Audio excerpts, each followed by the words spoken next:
Todo listo para revisar los números, las historias que hay detrás de cada uno de ellos. Estamos en Impacto Económico, soy yo, Juan Noguet, le invito a que me acompañe.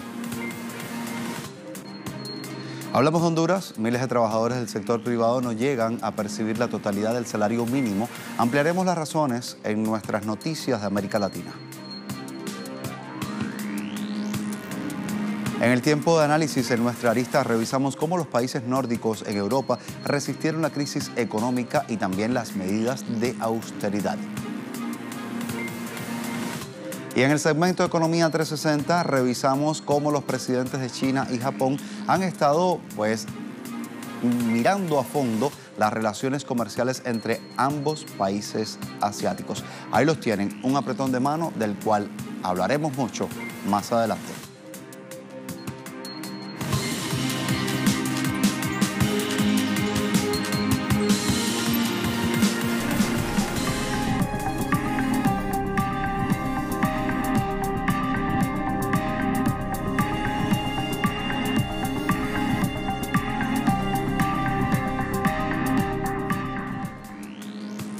Un sector perteneciente a la economía privada de Honduras no cumple con el debido pago del salario mínimo a sus trabajadores. Lo vamos a revisar en detalle, es una situación que conmueve también al país centroamericano. Aquí hay datos que son oficiales, los ponemos a su consideración. De acuerdo a la Secretaría de Trabajo y Seguridad Social hondureña, el incumplimiento del pago mínimo dentro del sector privado de la economía del país alcanzó a 635.096 personas. El organismo estatal indica que el 43% de las empresas no cumple con esta norma, lo cual contrasta con el 28,6% registrado en 2010. Los técnicos de la Secretaría concluyen que uno de los principales factores que contribuye con esta irregularidad son los ajustes salariales. Entre los trabajadores más afectados por los pagos indebidos del salario mínimo está la población joven con 56,16%, así como las personas con estudios de primaria incompleta con 53,37%. Igualmente, según las estadísticas oficiales, los sectores que más privan del derecho del salario mínimo son el comercio menor y mayor, hoteles y restaurantes, industria manufacturera, agricultura, silvicultura, pesca y construcción. Y el comercio mexicano registró un saldo positivo durante el mes de mayo, de acuerdo al Instituto Nacional de Estadística y Geografía, con un saldo superior a los 1.030 millones de dólares. Superávit que contrasta con los 1.552 millones de dólares de déficit que se registraba en el mismo mes, pero del año 2018. Periodo en el cual las exportaciones sobrepasaron los 41.285 para ser más preciso, millones de dólares, con el aumento de una cifra a 6.7%, mientras que las importaciones totalizaban 40.794 millones de dólares, con una subida de tan solo un 0.1%. En tanto, las exportaciones no petroleras estaban dirigidas hacia Estados Unidos y subieron 8.5%. La tasa anual se registró de esta manera, mientras que las canalizadas al resto del mundo lo hicieron en 4.1%. Así los datos son los números que llegan de manera oficial desde la balanza comercial mexicana. Y el Ministerio de Energía y Minas de República Dominicana dio a conocer un anuncio en torno a una ronda de licitaciones para el próximo 10 de julio en Estados Unidos. Van a ofrecer así 14 bloques petroleros en 4 cuencas de esa isla caribeña. El ministro Antonio Isa Conde indica que el proceso de concesión de licencias de estos hidrocarburos se abrirá en Texas. Y esto sería bajo la asesoría de la firma Watt Mackenzie. Los bloques en licitación serán Cibao, Enriquillo, Azua y también San Pedro. Están compuestos estos bloques a su vez por otros interterritoriales. Igualmente, el funcionario resalta el interés en la conversión de centrales eléctricas que operan con derivados del petróleo y la creación también de nuevas infraestructuras para la recepción, procesamiento, almacenaje y distribución de gas natural. Añade también que la expectativa es avanzar en este proyecto de cara al año 2020 para ser capaces de cumplir con el compromiso interanual de enviar gases o evitar gases contaminantes a la atmósfera para el año 2030, cumpliendo las normativas del milenio. Y el Instituto Nacional de Estadística y Censos de la República Argentina dio a conocer datos de la actividad económica del país. Todo ello a pesar de las pretensiones de la administración del presidente Mauricio Macri. Son cifras que el organismo está mostrando y que dan a conocer la recesión que se profundiza en ese país suramericano. Veamos.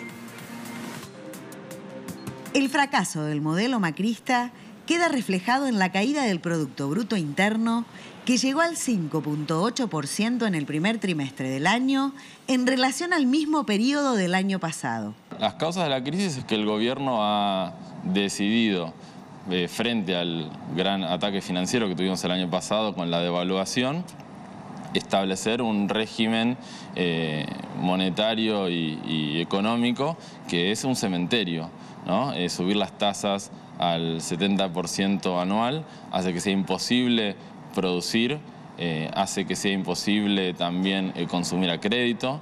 La gente que ha comprado con tarjeta de crédito ahora ya no las puede pagar, y por lo tanto lo que ha decidido el gobierno para responder a los inversores extranjeros y al Fondo Monetario Internacional es sacrificar la economía. De acuerdo al Instituto Nacional de Estadísticas y Censos, las ventas en shoppings cayeron un 22.9% y en los supermercados un 12.6%.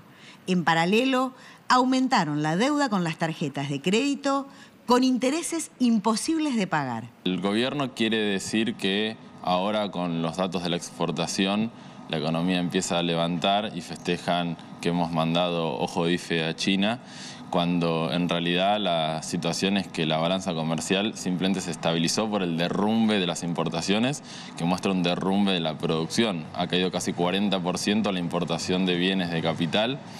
Eso tiene que ver con que la industria está totalmente paralizada. Golpeada por el decrecimiento de los principales sectores de consumo y productivos, dada una alta inflación y recesión, la crisis de la economía argentina atraviesa y desangra a todos los ámbitos y clases sociales. Es generalizada la catástrofe, no afecta solamente a los sectores que viven en los barrios populares, que igualmente son los sectores más golpeados, porque hoy en día una madre de familia en cualquier barrio popular hace un esfuerzo extraordinario para lograr que en su familia se pueda comer por lo menos una vez por día. El precandidato a diputado nacional del Frente de Todos por la provincia de Buenos Aires, Juan Marino, advierte que no habrá mejoras en tanto la prioridad del macrismo continúe siendo el capital financiero. Las expectativas con Macri son muy malas.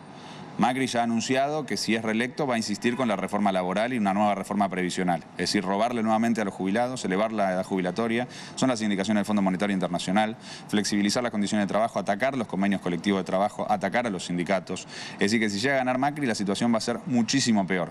Por lo tanto, la condición para que podamos salir de este desastre es que salgamos del macrismo. Para los entrevistados hay otro camino. Un proyecto que devuelva los derechos conculcados a los argentinos y ponga nuevamente de pie al país suramericano. Carolina Silvestre, Telesur, Buenos Aires. En Nicaragua, el ministro de Infraestructura y Transporte, Oscar Mujica, precisó que desde el retorno de Daniel Ortega a la presidencia en el año 2007, se logró duplicar el total de kilómetros de carreteras pavimentadas con las que contaba ese país centroamericano. Hay cifras oficiales, las mostramos a continuación, sobre la construcción de vías de primer nivel, que ya suman 2.606 kilómetros. Una novedad tecnológica señalada por el ministro Mujica radica en que 485 kilómetros de nuevas vías fueron construidos con el empleo de concreto hidráulico, algo inédito en la historia de las infraestructuras nicaragüenses. Ahora trabajan en 7 grandes proyectos viales. Mujica apuntó que en los últimos 12 años las inversiones en carreteras se cuantifican en aproximadamente 2.170 millones de dólares. Tiempo de hacer una pausa. Al volver, revisamos nuestro momento de análisis en la arista económica. Vamos a presentarles la economía, cómo se ha registrado durante los últimos años en los países nórdicos. Ya regresamos, acompáñenos.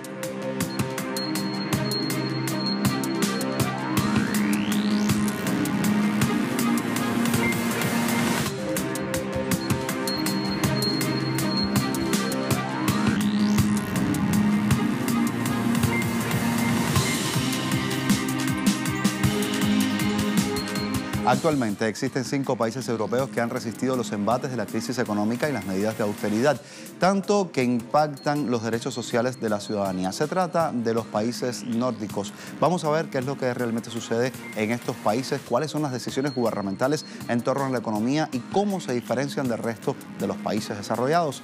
Aquí la información y la investigación. El economista estadounidense Paul Krugman realizó recientemente un desmontaje al informe del Consejo de Asesores Económicos de la Casa Blanca sobre los males del socialismo. Uno de los temas abordados fue el funcionamiento de las economías de los países nórdicos europeos, donde figuran Dinamarca, Finlandia, Suecia, Islandia y Noruega. Según el informe del PIB real per cápita, donde se mide el nivel de renta del país y su población, en el caso del grupo nórdico es inferior al de Estados Unidos.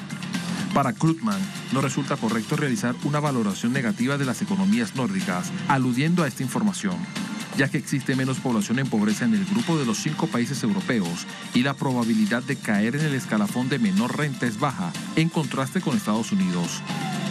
Esto sucede en los países nórdicos porque se tomaron decisiones diferentes en lo que respecta a políticas públicas.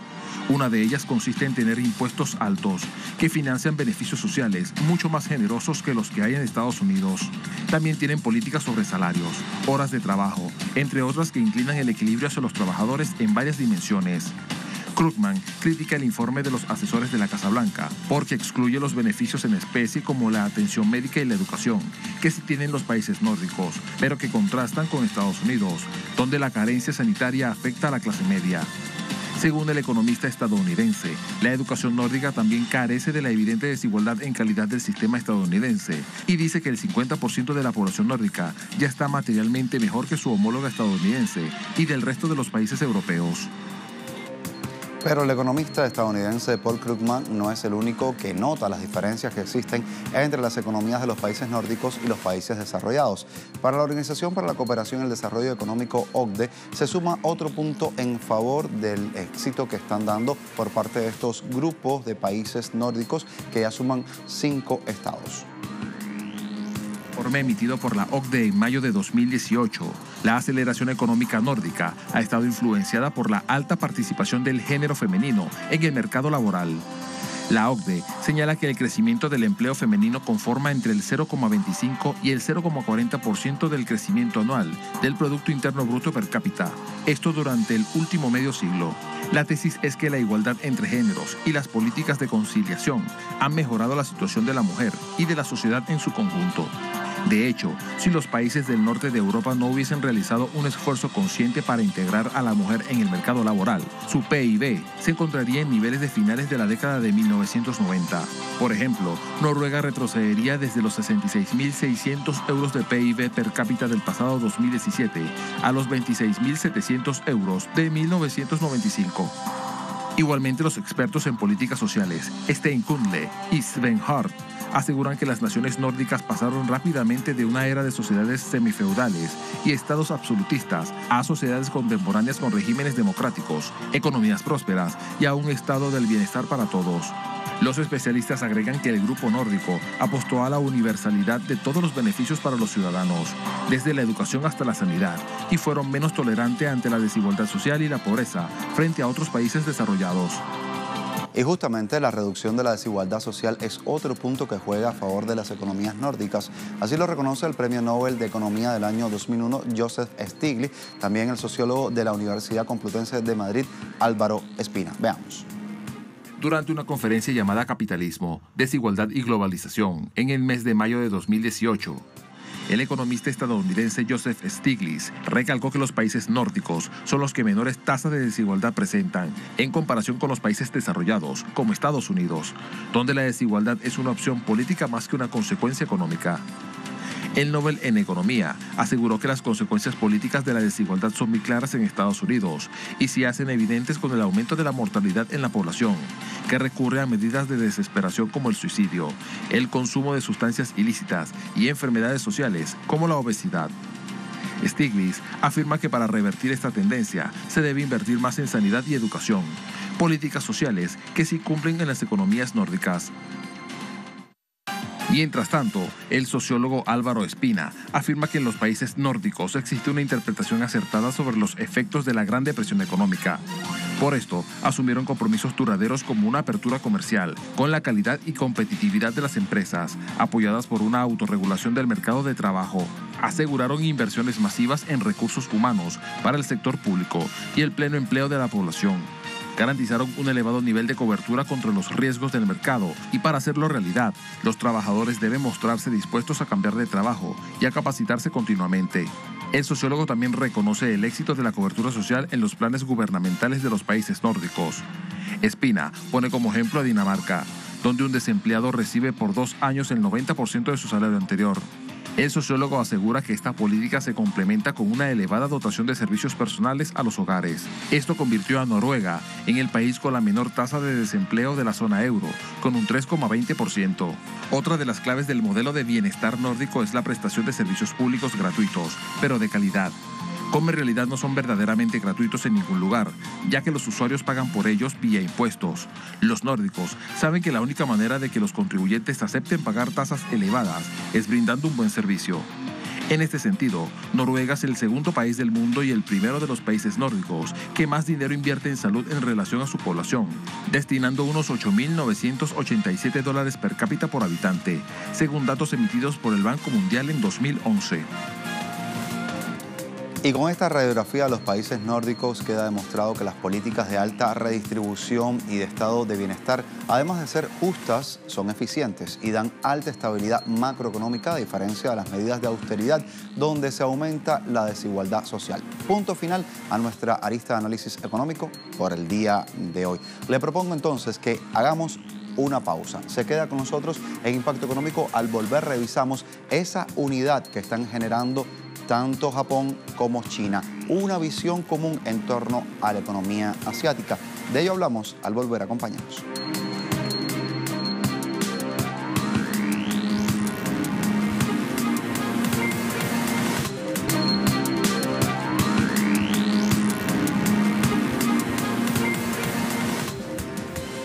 Ya revisamos la economía 360, vamos a hablar del presidente de China, Xi Jinping. Se reunió con el primer ministro japonés, Shinzo Abe. Estuvieron revisando relaciones bilaterales entre ambos países. Encuentro en el que Xi y Abe ha tenido lugar la víspera de esta cumbre del G20 que ha generado tanta expectativa. Vamos a ver entonces a cuánto ascendió este intercambio comercial entre Beijing y Tokio durante 2018. Aquí lo revisamos. El presidente chino Xi Jinping se reunió este jueves con el primer ministro japonés Shinzo Abe. El encuentro entre Xi y Abe se produce en la víspera de la cumbre del G20 a realizarse en la ciudad japonesa de Osaka. Ambos líderes revisaron las relaciones bilaterales entre ambas partes. En esa línea, Xi dijo que China y Japón deben fortalecer el liderazgo estratégico de alto nivel. Las relaciones entre China y Japón están en un nuevo punto histórico. Me gustaría unirme al señor primer ministro en los esfuerzos para fortalecer el liderazgo estratégico de alto nivel y crear mecanismos para responder a los desafíos de la nueva era de las relaciones chino-japonesas. Xi agregó que Beijing y Tokio han llevado a cabo negociaciones profundas en diferentes niveles, por lo que instó a promover el libre comercio entre ambas partes, meta que no está lejos de ser cumplida, ya que en el 2018 el comercio bilateral entre China y Japón aumentó un 8,1% anual a $327.660 millones, según datos del Ministerio de Comercio del gigante asiático.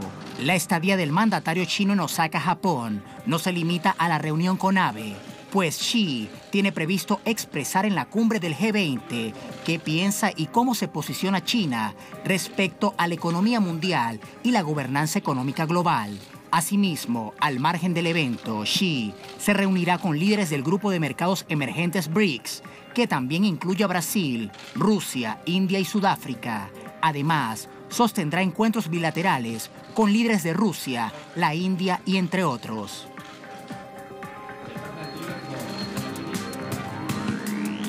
Puertas afuera, China consolida relaciones bilaterales con Japón y puertas adentro fortalece lazos bilaterales con Países Bajos. En esa línea, el primer ministro chino Li Keqiang sostuvo conversaciones con su homólogo holandés Mark Rutte. Li dijo que China está dispuesta a fortalecer la alineación de estrategias en torno al desarrollo y las perspectivas que se puedan dar en lo adelante. Quiere promover la apertura en ambos sentidos y también crear un entorno empresarial abierto para las compañías de ambos países. Li agregó que Beijing y Ámsterdam deberían trabajar para promover la cooperación en áreas clave, entre las que destacan el comercio, la inversión, la innovación, la energía limpia, la agricultura y los mercados de terceros. En tanto, Rutte ha estado afirmando que los Países Bajos están listos para mejorar la cooperación con China, defender el multilateralismo y salvaguardar el orden internacional en medio de la presión económica que se ha dado hacia la baja.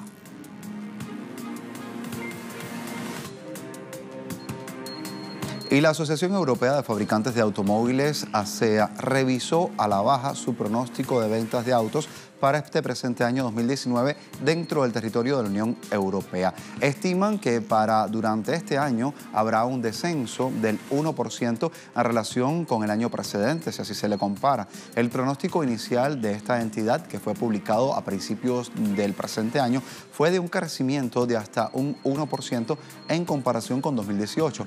Esta asociación ahora espera un resultado negativo para 2019 con una venta total de autos en la Unión Europea que se proyecta en poco más de 15 millones de unidades.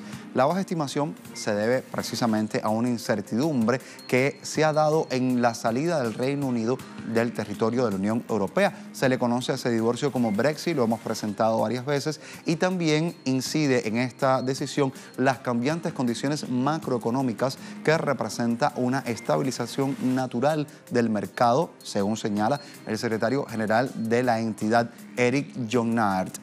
En esa línea, afirma el funcionario que el ritmo de crecimiento se ha desacelerado, así lo ha catalogado durante los últimos años, haciendo una revisión en la cual está mostrando pronósticos anteriores, pronósticos que vienen a futuro y sobre todo las perspectivas que se puedan dar.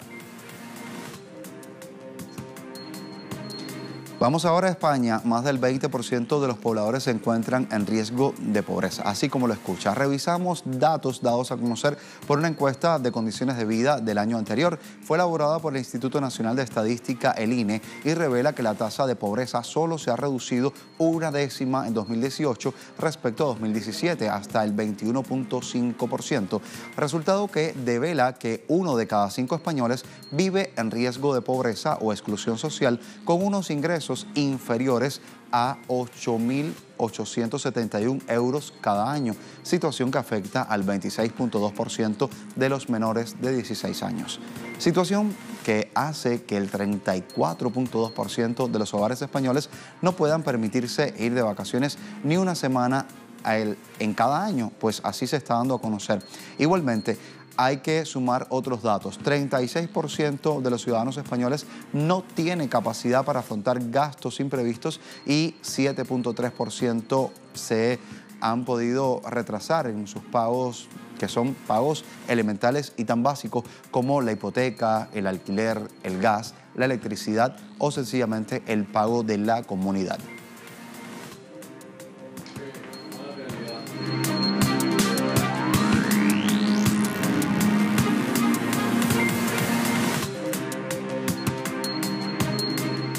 Momento de revisar los indicadores económicos de esta jornada de jueves. ¿Cómo se han mantenido? Pues así se lo contamos.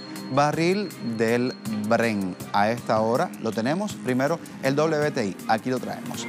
Marcó los 59.47 dólares con una subida ligera de 0.37%. También el Brent, ahora sí lo tenemos acá, Referencia europea se ubica en 65.68 dólares, un alza de 0.38%, y el petróleo venezolano crudo de Venezuela se ubica en 384.99 yuanes, su tasa de fluctuación, y descendió exactamente 0.6 yuanes durante el transcurso de la semana anterior. Así están los números en cuanto a la cotización petrolera. Llegamos al final. Gracias por la preferencia. Somos Impacto Económico. Nos puede encontrar así en redes sociales: Telesur Impacto E, Telesur TV y Yusbani Telesur. Hasta la próxima. Continúe con nosotros.